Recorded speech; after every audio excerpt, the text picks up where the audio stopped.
Hello students, मैं अंजलि पयाल स्वागत करती हूँ आपका आईसीटी वर्चुअल क्लासरूम देहरादून से। कैसे हैं आप सब लोग? उम्मीद करती हूँ आप सब लोग अच्छे होंगे। आज हम बात कर रहे हैं क्लास 10th के साइंस की, और जैसा कि चैप्टर 3 हमारा यहाँ पर चल रहा है मेटल्स एंड नॉन मेटल्स, यानी धातु एवं अधातु के बारे में हम लोग पढ़ रहे थे।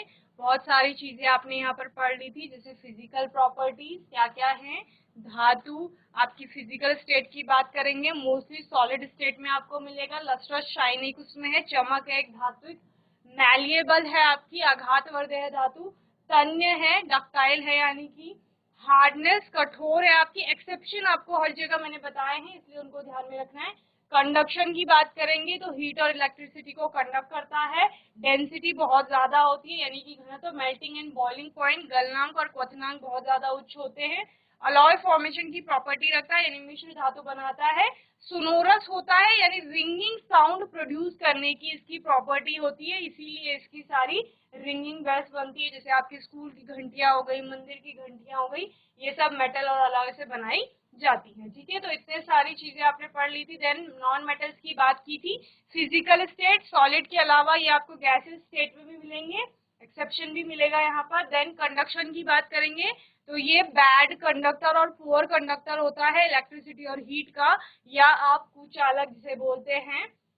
इसके अलावा मेल्टिंग और बॉइलिंग पॉइंट जो होते हैं वो कैसे होते हैं, बहुत लो होते हैं, कम होते हैं इसके गलनांक और क्वथनांक, और घातवर्धे नहीं है, भंगुर होती है। इसके अलावा तन्य नहीं है, लस्ट्रस शाइन नहीं है, सोनोरस नहीं है यानी कि चमकदार भी नहीं है, और आपका ध्वन्यता जैसा गुण भी इसमें नहीं पाया जा रहा है। ठीक है ना। इसके अलावा हमने केमिकल प्रॉपर्टीज देखी थी, जहां पर धातु की ऑक्सीजन से अभिक्रिया कराई, और हमने क्या बोला, धातु जब ऑक्सीजन से अभिक्रिया करेगी तो धातु का ऑक्साइड बनेगा। इसके अलावा उभयधर्मी ऑक्साइड्स की बात की थी।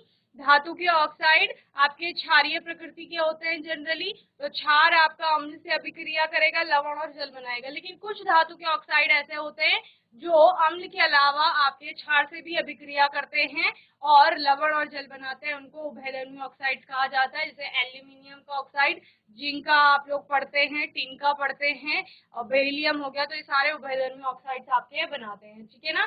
Then reaction of metal with water, आपका जल के साथ अगर अभिक्रिया कर रही है धातु तो क्या बनेगा, तो आपका धातु का हाइड्रोक्साइड बनेगा, साथ में हाइड्रोजन गैस निकलेगी, और किसी किसी धातु के केस में आपका धातु का ऑक्साइड भी बनेगा। ये यहाँ पर आप लोग पढ़ रहे थे। डिपेंड करेगा धातु की अभिक्रियाशीलता पर, और कुछ कुछ धातुएं जो होती हैं आपकी वो ठंडे जल से भी अभिक्रिया कर लेती है, वहीं पर कुछ धातुएं आपकी गर्म जल से अभिक्रिया करती हैं, और कुछ धातुएं ऐसी होती हैं जो स्टीम यानी कि भाप से अभिक्रिया करती हैं। ओके, तो ये हम लोगों ने यहाँ पर पढ़ा था। देन धातुओं की अम्लों के साथ अभिक्रिया, जब कोई धातु लवण आपके अम्ल से अभिक्रिया करेगी, ये आपने एसिड बेस के चैप्टर में भी पढ़ा था कि अम्ल धातु से अभिक्रिया कर रहा है, वही यहाँ पर हो रहा है।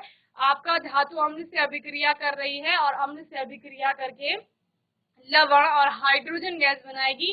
वो लवण धातु का ही कोई लवण होगा, जो कि आपने यहाँ पर अलग अलग उसके एग्जाम्पल्स भी देखे। ठीक है। देन धातु आपका धातु के लवण से अभिक्रिया करेगी तो क्या होगा, तो मैंने आपको बताया था विस्थापन अभिक्रिया। आप लोगों ने देखा है कि धातु धातु के लवण से अभिक्रिया करती है तो क्या होता है, अधिक अभिक्रियाशील धातु अपने से कम अभिक्रियाशील धातु को उसके लवणीय विलयन से पृथक कर देती है। लेकिन अगर कम अभिक्रियाशील धातु को आप उससे अधिक अभिक्रियाशील धातु के लवणीय विलयन में डाल रहे हैं तो अभिक्रिया प्रोसीड नहीं करेगी, यानी कि वो उसको पृथक नहीं कर पाएगी। जिस प्रकार Fe आपका Cu को पृथक कर सकती है, क्यों, क्योंकि Fe यानी आयन की जो अभिक्रियाशीलता है वो कॉपर की तुलना में अधिक है।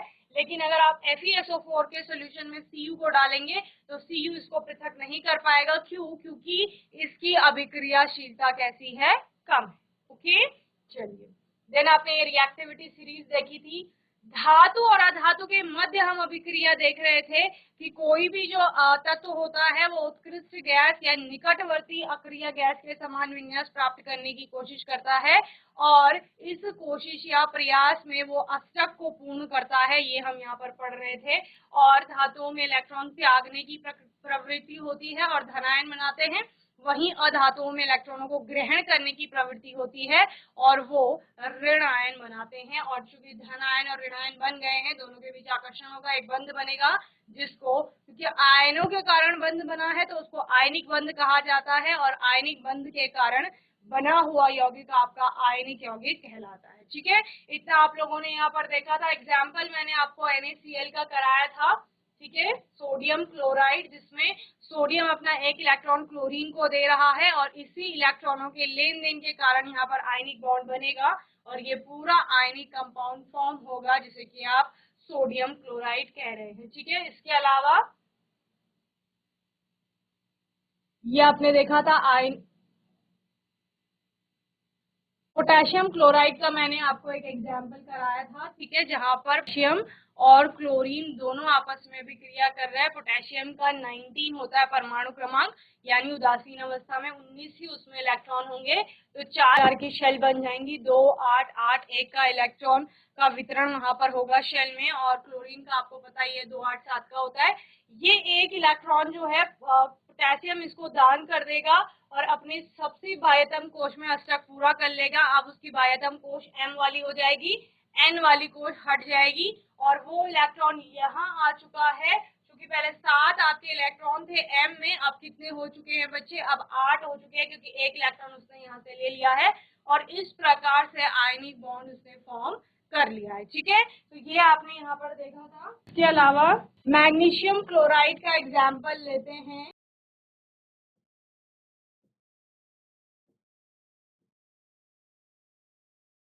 देखो, इसके फॉर्मूले से ही पता चल रहा है कि मैग्नीशियम का एक एटम है, Cl2 लिखे हैं आपने, ठीक है, क्लोराइड 2 है या क्लोरीन के आपके 2 एटम है, ऐसा आप कहेंगे, ठीक है ना। तो मैग्नीशियम जो होता है उसका परमाणु क्रमांक होता है 12, ठीक है, यानी उदासीन अवस्था में इलेक्ट्रॉनों की संख्या और प्रोटॉनों की संख्या भी कितनी होगी? आपकी 12 होगी। ठीक है, ई के ऊपर माइनस का साइन मतलब नंबर ऑफ इलेक्ट्रॉन्स है, और पी के ऊपर प्लस का साइन यानी नंबर ऑफ प्रोटॉन्स है, क्योंकि प्रोटॉन आपका पॉजिटिवली चार्ज होता है और इलेक्ट्रॉन आपका क्या होता है? निगेटिवली चार्ज होता है। ठीक है, तो परमाणु क्रमांक 12 हो गया, इलेक्ट्रॉनों की संख्या भी 12 हो गई और प्रोटॉनों की संख्या भी 12 हो गई। क्लोरीन की बात करेंगे तो परमाणु का क्रमांक इसका कितना है? 17 है, बराबर इलेक्ट्रॉनों और प्रोटॉनों की संख्या भी बराबर हो जाएगी उदासीन अवस्था में, ये आपको याद रखना है। ठीक है, ये कब बात कर रही हूं मैं?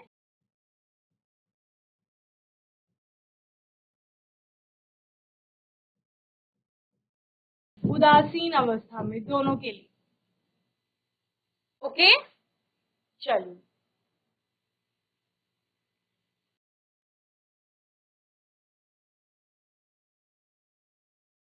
चलिए अब मैग्नीशियम में हम कोशों में वितरण करते हैं। K, L, M आपने 3 कोश लिए, क्लियर है। 12 चूंकि इलेक्ट्रॉन है तो K में आपके कितने आते हैं? मैक्सिमम 2 ही आ पाते हैं। L में कितने आते हैं? 8, 2 और 8 कितने हुए? 10, बचे 2। तो बाह्यतम कोश में कितने इलेक्ट्रॉन रह गए? 2 इलेक्ट्रॉन रह गए हैं। अब इसको अष्टक पूरा करना है तो 6 और इलेक्ट्रॉनों की आवश्यकता है, या 2 इलेक्ट्रॉन क्या कर देगा? दान कर देगा। मैग्नीशियम चूंकि आपका क्या है बच्चे? यहाँ पर एक धातु है, तो वो इलेक्ट्रॉनों को त्यागने की प्रवृत्ति रखेगी और ये इजी है उसके लिए कि वो 2 इलेक्ट्रॉन त्याग करके अष्टक पूरा कर ले, इसकी अपेक्षा कि वहां पर उसको 6 और नेगेटिव पार्ट ग्रहण करने पड़ेंगे। ठीक है, वो मैंने आपको समझाया है लास्ट सेशन में भी कि आपका ज्यादा नेगेटिव पार्ट वो लेगा अगर, यानी कि 6 और इलेक्ट्रॉन लेगा, तो क्योंकि पॉजिटिव पार्ट तो उतने ही रहेंगे, 12 ही रहेंगे, लेकिन वहां पर इलेक्ट्रॉन जो होंगे वो 18 हो जाएंगे। तो यानी कि 6 जो नेगेटिव पार्ट एक्स्ट्रा हो रहे हैं उसको बैलेंस करने के लिए वहां पर पॉजिटिव पार्ट नहीं है, यानी प्रोटॉनों की संख्या नहीं है, तो इसलिए आपका 2 इलेक्ट्रॉन त्यागना आसान हो जाएगा। ओके, तो यहाँ पर इस KLM 282 के विन्यास के अनुसार हम यहाँ पर इलेक्ट्रॉनों का वितरण दिखा देते हैं कोशों में। ठीक है, ये आपकी पहली कोश, ये आपकी दूसरी कोश, ये तीसरी कोश। किसके हैं ये? मैग्नीशियम के। क्लियर है? पहली क्रॉस से हम मैग्नीशियम के इलेक्ट्रॉन दिखा रहे हैं, ठीक है ना। ये आपका पहले के में 2 इलेक्ट्रॉन, देन एल में आपके कितने हैं बच्चे? 8 इलेक्ट्रॉन है, ठीक है ना। ये 8 इलेक्ट्रॉन हो गए। और एम में आपके कितने हैं? 2 इलेक्ट्रॉन हैं। ये 2 इलेक्ट्रॉन दिखा दिए, ठीक है। अब MgCl2 क्लोरीन कितने हैं बच्चे? यहाँ पर क्लोरीन यहाँ पर 2 है। इस फॉर्मूले के अकॉर्डिंग क्लोरीन कितने आएंगे? 2 आएंगे। ओके, तो वो 2 क्लोरीन हम यहाँ पर बना देते हैं। पहली कोश, दूसरी कोश और ये आपकी तीसरी कोश, ठीक है। एक Cl हो गया। पहली कोश, दूसरी कोश, तीसरी कोश, एक Cl हो गया, ठीक है। 2 हमने अलग अलग क्लोरीन बना दिए। इनमें इलेक्ट्रॉनों का वितरण दिखा देते हैं। पहली में 2 आएंगे, देखो KLM में 2, 8, 7। इस प्रकार से आप दोनों ही एटम में इलेक्ट्रॉनों को अलग अलग कोशों में वितरित कर देंगे, ठीक है। तो पहली में 2 आ गए, दूसरी में आपके कितने आ गए बच्चे? 8,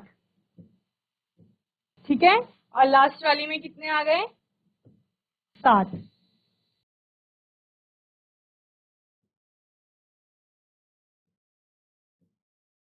जी, इस प्रकार। क्लियर है? देन दूसरा वाला क्लोरीन, इसके लिए भी KLM 2, 8, 7, ठीक है। तो पहली कोश में 2 इलेक्ट्रॉन, दूसरी में आपके 8 इलेक्ट्रॉन, ठीक है। और तीसरी में आपके 7 इलेक्ट्रॉन। क्लियर है? यहां हमने क्या बोला? मैग्नीशियम 2 इलेक्ट्रॉनों का दान करेगा। क्लियर है? और क्लोरीन के एटम जो हैं वो एक एक इलेक्ट्रॉन को ग्रहण करेंगे। तो क्या हो रहा है यहाँ पर बच्चे? यहाँ पर ये एक इलेक्ट्रॉन जो ये है वो इस वाले एटम में जाएगा, 1 इलेक्ट्रॉन, ठीक है। और दूसरा इलेक्ट्रॉन जो है वो इसमें जाएगा।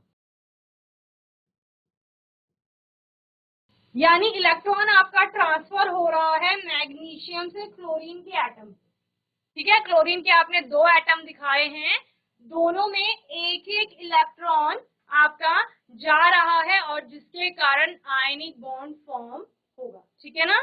तो इस प्रकार से आपका ये वाला स्ट्रक्चर बना लेंगे। देन इसके बाद क्या होगा? जब इलेक्ट्रॉन का ट्रांसफर हो जाएगा, ये वाला इलेक्ट्रॉन भी चला गया, ये वाला इलेक्ट्रॉन भी चला गया, तो मैग्नीशियम की ये वाली शेल क्या हो जाएगी? समाप्त हो जाएगी। यानी अब बाह्यतम कोश कौन सी है? एल वाली है, जिसमें अष्टक पूरा हो रहा है। और यहाँ पर क्या होगा? यहाँ पर पहले 7 इलेक्ट्रॉन थे आपके, एक एक इलेक्ट्रॉन और आ जाएंगे, यानी अष्टक पूरा हो जाएगा दोनों क्लोरीन एटम का। ओके, तो इस प्रकार से MgCl2 यानी मैग्नीशियम क्लोराइड आपका बन जाएगा। ओके, जल्दी से इसे बनाएंगे, फिर आगे दूसरा स्ट्रक्चर इसका कैसा बनेगा वो हम देखेंगे। ओके,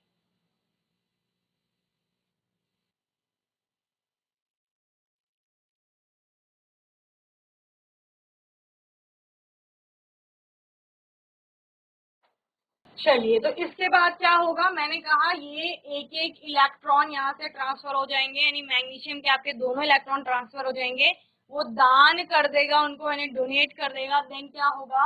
इसके पश्चात मैग्नीशियम 2 इलेक्ट्रॉन का दान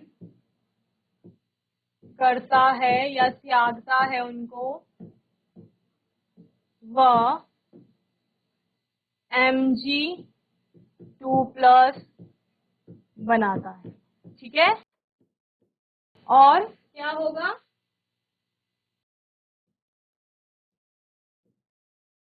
2 Cl आपके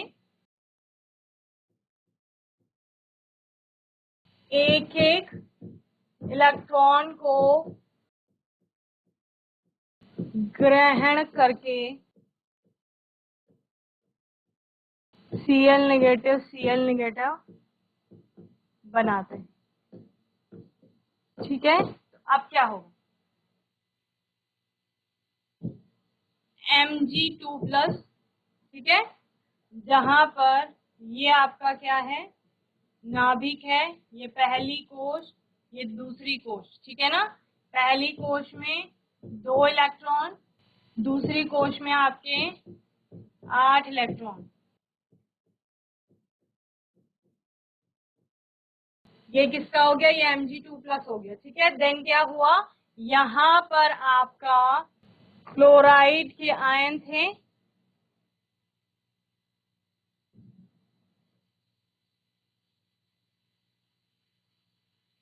ठीक है, एक Cl,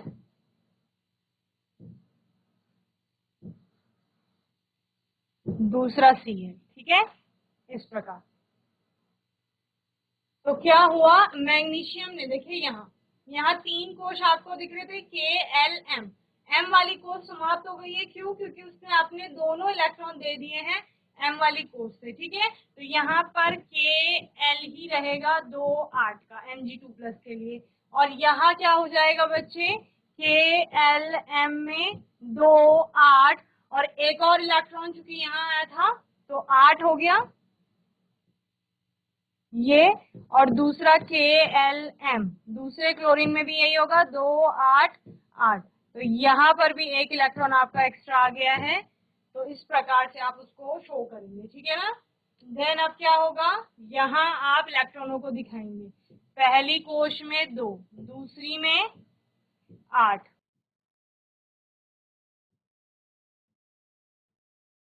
और तीसरी में भी क्या हुआ, 8 इलेक्ट्रॉन।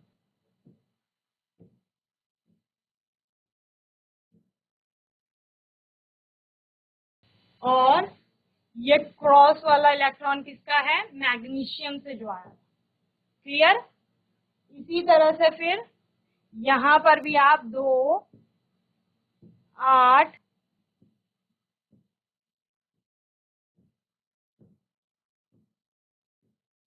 8 इलेक्ट्रॉन दिखाएंगे, ठीक है, और तीसरी में भी आपके M वाली कोश में भी 8 इलेक्ट्रॉन,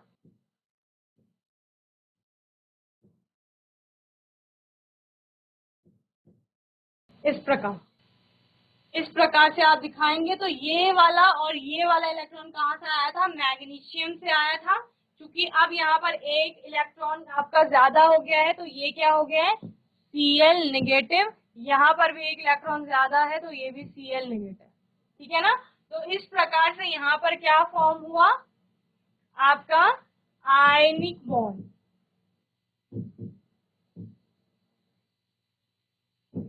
आयनिक बंध बने हैं यहाँ पर, क्लियर है।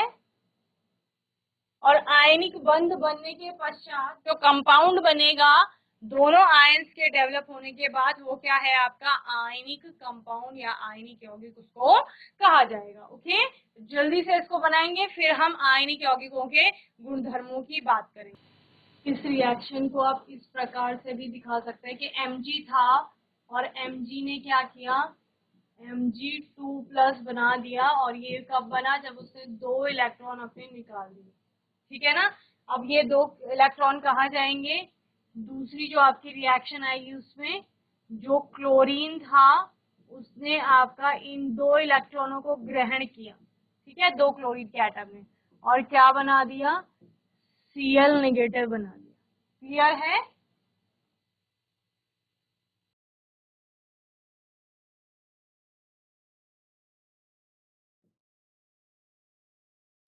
ये पूरी आपकी रिएक्शन हो जाएगी जो आपको बता रही है, एक मैग्नीशियम का एटम था जिससे 2 इलेक्ट्रॉन आपके त्याग करके Mg2+ बनाए, ये Mg2+ बना, और 2 क्लोरीन के एटम थे, ठीक है ना, जिन्होंने 2 इलेक्ट्रॉन ग्रहण करे, एक एक इलेक्ट्रॉन ग्रहण करे दोनों एटम ने, और क्लोराइड आयन यहाँ पर बना दिया। ठीक है ना, तो इस प्रकार से आपका पूरा MgCl2 बनता है जो कि एक आयनिक यौगिक है।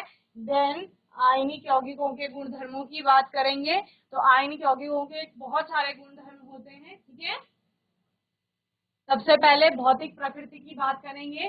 धन एवं ऋण आयनों के बीच मजबूत आकर्षण बल बनते हैं, जिसके कारण आयनिक यौगिक क्या होगा, ठोस होगा और कैसा होगा बच्चे, कठोर होगा। ठीक है ना, एक तो ठोस अवस्था में मिलेगा और कुछ क्या होते हैं आपके, कठोर होते हैं। ठीक है, जैसे अगर सोडियम क्लोराइड की ही बात कर लें, नमक आप लोगों ने देखा है तो नमक कैसा होता है, ठोस अवस्था में आपको दिखता है, ठोस होता है ना, द्रव नहीं है, गैस नहीं है, ठोस है। और कैसा, क्रिस्टल के रूप में, क्रिस्टलीय ठोस है। दूसरा, आयनिक यौगिक प्रायः भंगुर होते हैं, उनका चूरा हो जाता है इजीली। ठीक है, तथा दाब डालने पर टुकड़ों में टूट जाते हैं। तो ये इसकी भौतिक प्रकृति होती है, जो कि कैसी है, क्रिस्टलाइन नेचर है इसका, यानी क्रिस्टलीय ठोस के रूप में ये जनरली आपको देखने को मिलेगा। साथ ही क्या बोल रहे हैं, कठोर हैं और भंगुरता का गुण इनमें है, यानी कि अगर आप इनको पीट रहे हो तो पीटने पर इनका चूरा हो जा रहा है और दाब डालने पर ये टुकड़ों में बदल जा रहे हैं। यही आपका क्या है, भौतिक प्रकृति है आयनिक यौगिक की। गलनांक और क्वथनांक जो होते हैं इनके बहुत उच्च होते हैं। क्यों, क्योंकि मजबूत अंतर आयनिक आकर्षण बल जो आयनों के बीच में है, उसको तोड़ने के लिए ऊर्जा की बहुत अधिक मात्रा की आवश्यकता होती है। समझ रहे हैं, यानी अगर NaCl की ही बात कर रहे हैं तो सोडियम ने आपका पॉजिटिव आयन बनाया है, क्लोरीन ने आपका नेगेटिव आयन बनाया है। दोनों के बीच में जो आयनिक बंध है वो बहुत मजबूत है, आकर्षण का बल है। दोनों ऑपोजिट चार्जेस हैं तो दोनों के बीच में कैसा, अट्रैक्शन का फोर्स काम कर रहा है, वहां पर आकर्षण का बल कार्य कर रहा है। वो बल बहुत मजबूत है। जब इस बल को हम तोड़ेंगे तभी आपका ये अपनी अवस्था परिवर्तित करेगी, या जैसे अगर ठोस अवस्था में है तो पिघलना शुरू करेगी, वहां पर आप गलनांक नोट करेंगे। अगर द्रव अवस्था में है तो फिर वेपर में आपका वेपराइज होना शुरू करेगी, तो वहां पर आप क्वथनांक नोट करोगे।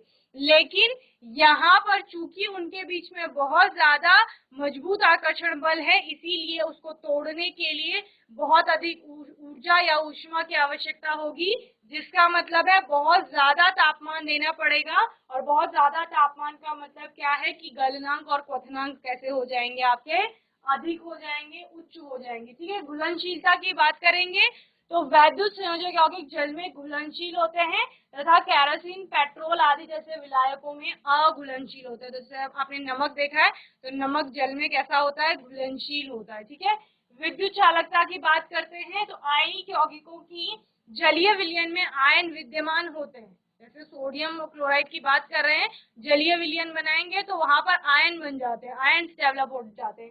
जब विलयन में विद्युत धारा प्रवाहित की जाती है तो यह आयन विपरीत इलेक्ट्रोडों की ओर चलने लगते हैं, जबकि ठोस अवस्था में आयनिक यौगिक विद्युत चालन नहीं कर सकते हैं, क्योंकि ठोस अवस्था में दृढ़ संरचना के कारण आयनों की गति संभव नहीं है। परंतु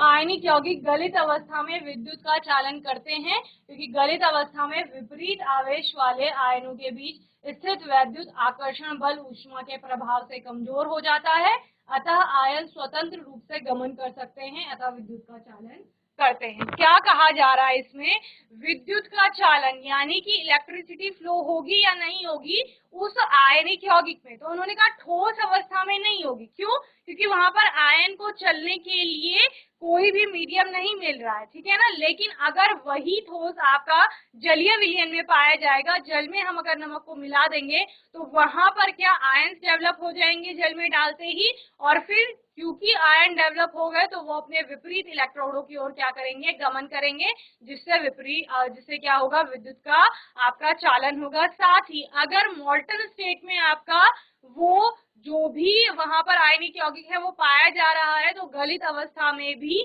वो क्या करेगा, विपरीत आवेशों की ओर आयन के बीच में आकर्षण का बल जो है वो कमजोर हो जाएगा, और जिसके बाद आयन क्या करेंगे, आपका गमन करेंगे और विद्युत का चालन होगा वहां पर। ओके, तो इस प्रकार से आज हमने आयनिक यौगिक का एग्जाम्पल देखा, साथ ही उसके गुणधर्मों की बात की। यहाँ तक चैप्टर को अच्छे से तैयार कर लेंगे। कोई भी डाउट होगा, कोई भी क्वेश्चन होगा तो आने वाले सेशन में आप लोग पूछ लेंगे। अपने आने वाले सेशन में कुछ नए टॉपिक्स के साथ आएंगे, और तब तक के लिए आईसीटी वर्चुअल क्लासरूम से जुड़ने के लिए धन्यवाद।